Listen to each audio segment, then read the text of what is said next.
Dear learners, greetings of the day. Welcome back to my channel English Mentor.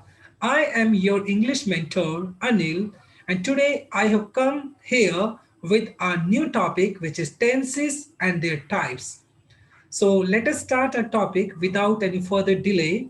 But before we proceed, I would like to request you please subscribe to my channel, like, share, and comment. So, dear students, I'm just going to teach you tenses by keeping in mind the errors in tenses. Normally tenses में किस तरह के errors आते हैं उन चीजों को मैं आज एक्सप्लेन करने वाला हूं। तो सबसे पहले हम टेंसेस जानते हैं कि टेंस होता क्या है। ठीक है, मैं यहाँ पे 3 सेंटेंस लिख रहा हूं। राम प्लेज क्रिकेट, और फिर मैंने लिखा कि Ram played cricket, Ram played cricket, और फिर मैंने लिखा Ram will play cricket. If I ask you can you please identify the tense of these sentences, तो आपका ध्यान जाएगा, कहेंगे सर देखिए पहले वाला जो सेंटेंस है वो प्रेजेंट का है, सेकंड वाला पास्ट का है, थर्ड वाला फ्यूचर का है। सो इट मींस कहीं ना कहीं आपका ध्यान वर्ब के ऊपर गया है। ठीक है, तो टेंस को हम बोल सकते हैं it depicts the time of an action. Tense एक ऐसी चीज होती है जो किसी भी एक्शन के टाइम को बताता है, तो उसको हम टेंस बोल सकते हैं। इनके फर्दर क्लासिफिकेशन भी होते हैं। टेंस को 3 टाइप से डिवाइड कर सकते हैं, present, past, future, and they have further classification also, present indefinite, present continuous, likewise. Okay, तो एक एक करके हमको स्टडी करेंगे। तो सबसे पहले हमारा जो टेंस है आज है प्रेजेंट इंडेफिनाइट। प्रेजेंट इंडेफिनाइट कहाँ पे यूज करते हैं? देखिए, जब कभी आप डेली रूटीन हैबिचुअल एक्शन या यूनिवर्सल ट्रूथ की बात करते हैं तो वहां पर हम यूज कर लेते हैं प्रेजेंट इंडेफिनाइट। इसका एक स्ट्रक्चर होता है। सबसे पहले सब्जेक्ट आएगा, वर्ब की फर्स्ट फॉर्म आएगी, उसके साथ एस फॉलो करेंगे, फिर ऑब्जेक्ट आ जाएगा। देखें, जब कभी आप ही, शी, इट या कोई भी सिंगुलर या कोई भी नेम की बात करेंगे तो वहां पे वर्ब की फर्स्ट फॉर्म के साथ आप उसके साथ एस या ईएस भी लगा देते हो, एस या ईएस भी लगा देते हो। ठीक है, लेकिन इनके अलावा जैसे मान लो मैं यू, दे, वी, ठीक है, कोई भी प्लूरल सब्जेक्ट आएगा तो वहां पर सिर्फ वर्ब की फर्स्ट फॉर्म यूज करते हैं हम। ये रूल होता है। अब जैसे नेक्स्ट एग्जांपल देखते हैं हम। Rule number 1, in case of daily routine या डेली एक्शन की बात करता हूं। Ram go to temple daily. अब यहाँ पे देखो, Ram go to temple daily, this is incorrect. क्यों? राम थर्ड पर्सन है या सिंगुलर है, तो इसलिए वो एस या एस लेगा अपने साथ, वर्ब की फर्स्ट फॉर्म के साथ एस या एस लेगा। तो यहाँ पर क्या होना चाहिए? गोज होना चाहिए। जब कभी आप हैबिचुअल एक्शन की बात करते हैं तो वहां पर भी हमें प्रेजेंट इंडेफिनाइट को यूज करते हैं। My younger brother always speak the truth, तो यहाँ पर देखो स्पीक यूज किया है मैंने। होना क्या चाहिए था? यहाँ पर स्पीक्स होना चाहिए था, क्योंकि यंगर ब्रदर थर्ड पर्सन या सिंगुलर सब्जेक्ट हो गया हमारा, और सिंगुलर सब्जेक्ट के साथ हम वर्ब की फर्स्ट फॉर्म के साथ एस या एस यूज कर लेते हैं। तो कहीं ना कहीं मतलब इस तरह के एरर्स भी प्रेजेंट इंडेफिनाइट में पूछे जाते हैं। अगर मैं नेक्स्ट एग्जांपल देखूं, universal truth, the sun rises in the east, the sun rises in the east, तो कहीं ना कहीं ये यूनिवर्सल ट्रुथ को बता रहा है। तो उस केस में आप क्या यूज कर लेंगे? वहां पर भी प्रेजेंट इंडेफिनाइट यूज कर लेंगे। यहाँ पर हमने राइजेज यूज किया, क्यों? क्योंकि सन सिंगुलर है तो इसलिए हमने राइजेज यूज कर लिया।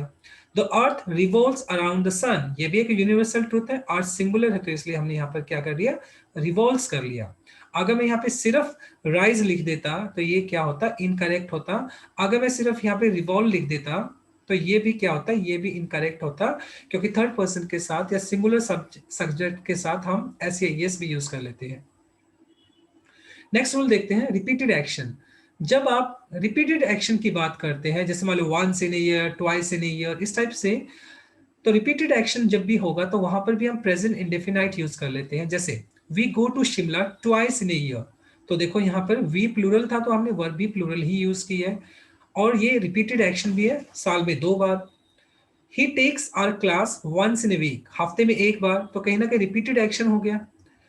ही सिंगुलर सब्जेक्ट है तो इसलिए इसके साथ हमने टेक्स यूज कर लिया। अगर मैं यहाँ पे टेक यूज करता तो ये इनकरेक्ट होता आपका, राइट? तो इस तरह के सेंटेंसेस भी हमें रिपीटेड एक्शन की बात करते हैं तब भी हम प्रेजेंट इंडेफिनाइट यूज कर लेते हैं। Yes, it's very interesting. Next one, future, fixed future. जब हम फिक्स फ्यूचर की बात करते हैं, देखो कोई भी इवेंट जो कि फिक्स्ड है, फ्यूचर में होना ही है, तो उस केस में भी हम प्रेजेंट इंडेफिनाइट यूज कर लेते हैं। इस तरह की जो स्टेटमेंट्स आपको नॉर्मली दिखाई पड़ेंगी So you can find such statements usually in newspapers. ये न्यूज़पेपर्स में ज़्यादा होती है. Okay. Prime minister Narendra Modi meets Donald Trump in March. अब ये जो प्राइम मिनिस्टर हमारे वो मार्च में मिलने वाले हैं मान लो, ठीक है. तो विल मीट नहीं, नॉर्मली हम क्या लिख रहे हैं यहाँ पे, विल मीट नहीं लिख रहे बल्कि मीट्स लिख रहे हैं. क्यों लिख रहे हैं मीट्स?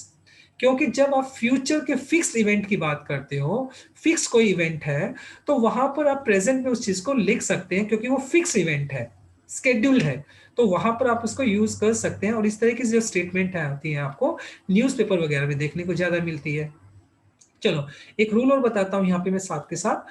जनरली जो आपका हाईली डेजिग्नेटेड पोजीशन होती है उनके साथ आर्टिकल 2 आप यूज कर लेते हैं.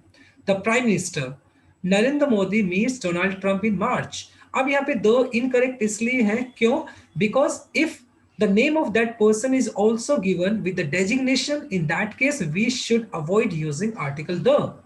अगर उस बंदे का नाम भी उसके साथ दिया गया है तो वहां पर हम आर्टिकल द यूज नहीं करेंगे.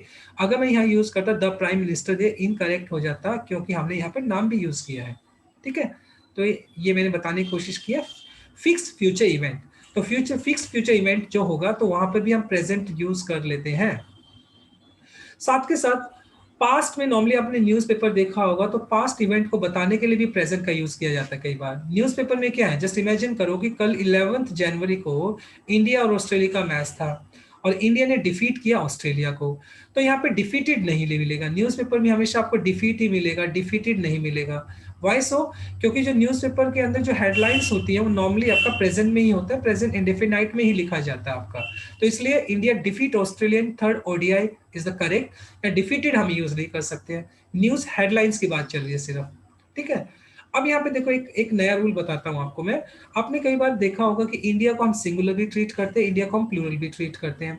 जब इंडिया को आप एज ए टीम यूज करेंगे तो उनको प्लूरल ट्रीट किया जाता है, तो उसके साथ प्लूरल वर्ब यूज करते हैं. देखें, India have von this series, क्योंकि इंडिया एज ए टीम बता रहे हैं हम, तो यहाँ पर हैव वन आएगा. ठीक है, क्योंकि प्लूरल ट्रीट किया जाएगा तो प्लूरल वर्ब यूज कर लेंगे. India is working very hard to develop a vaccine for covid. यहाँ पर इंडिया एज ए कंट्री हम इसको यूज कर रहे हैं, और जब हम कंट्री की तरह यूज करते हैं तो उसको सिंगुलर ट्रीट किया जाएगा. सिंगुलर ट्रीट किया जाएगा तो वर्ब भी हम सिंगुलर ले लेंगे, राइट? तो जब किसी कंट्री को टीम की तरह ट्रीट किया जाएगा तो प्लूरल ट्रीट करेंगे, अगर उसको एज अ कंट्री की तरह ट्रीट किया जाएगा तो उसको हम सिंगुलर ट्रीट करेंगे. तो ये रूल नंबर 6 था. Now moving on, rule number 7, zero condition. Zero condition जो होता है वो साइंटिफिक फैक्ट्स के ऊपर बेस्ड करता है.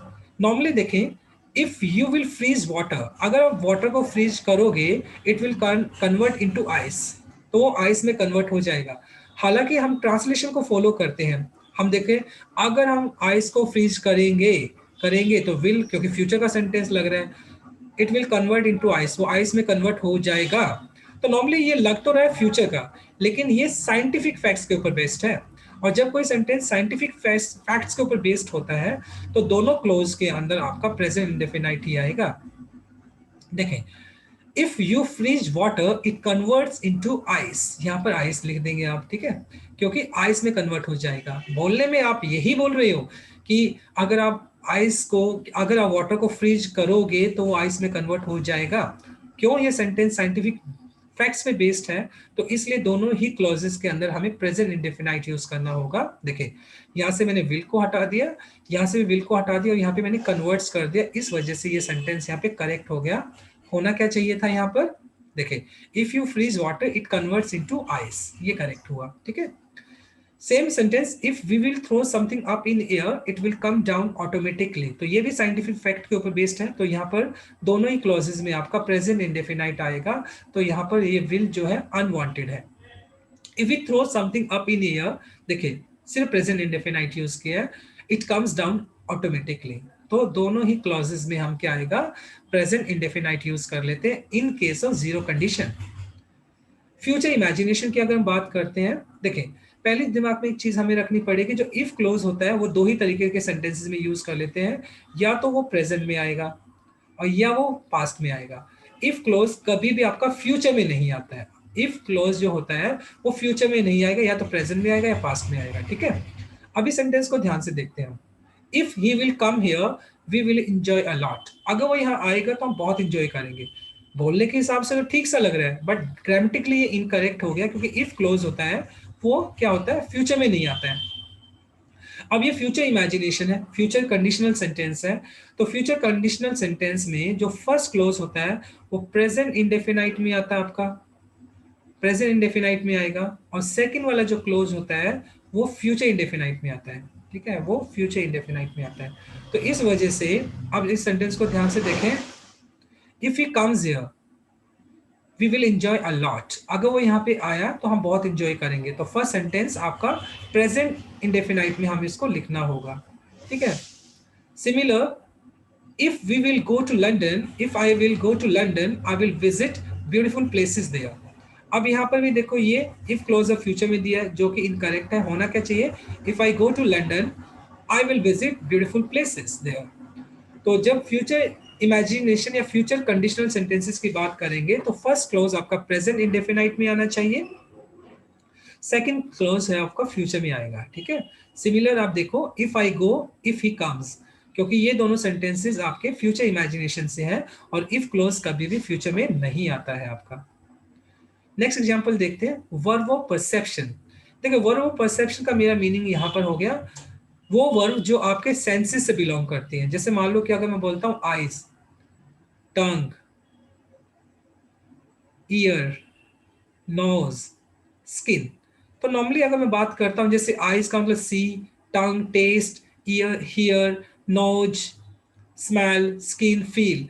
तो जब कभी आप इस तरह की वर्ब को यूज करते हैं जो कि वर्ब और सेंसेशन को शो करती हैं आपकी, तो ट्राई अंडरस्टैंड उनको कॉन्टिन्यूस फॉर्म में आप यूज मत करना, क्योंकि जनरली उनको प्रेजेंट फॉर्म में ही यूज किया जाता है, यानी प्रेजेंट इंडेफिनाइट में यूज किया जाता है उनको।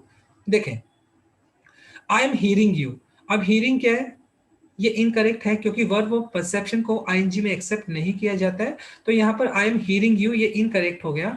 इसको बोलने के दो तरीके हैं, या तो आप बोलो आई कैन हियर यू, ये भी करेक्ट है, या आई हियर यू, ये भी करेक्ट है। ये वाला जो सेंटेंस है आई हियर यू, ये प्रेजेंट इंडेफिनाइट का हो गया। Are you seeing the present situation, क्या आपको प्रेजेंट सिचुएशन दिखाई पड़ रही है?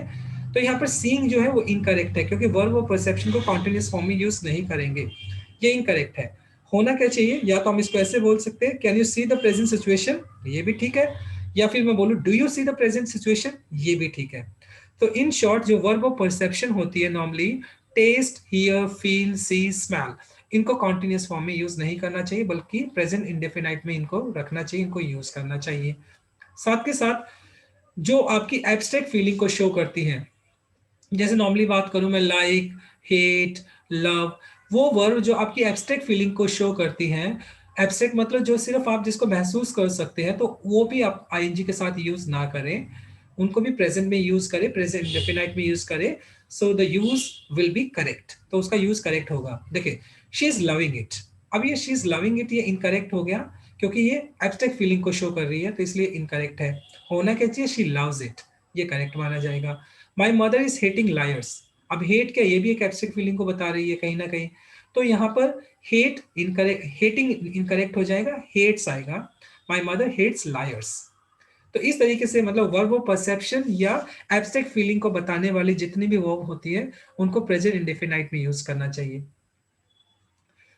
Okay, last rules, exceptional with verbs of perception. Normally मैंने बताया था जब आप taste, smell, okay, verb of perception की बात की थी मैंने, टेस्ट हो गया, ठीक है, स्मेल हो गया, हियर हो गया, और फील हो गया।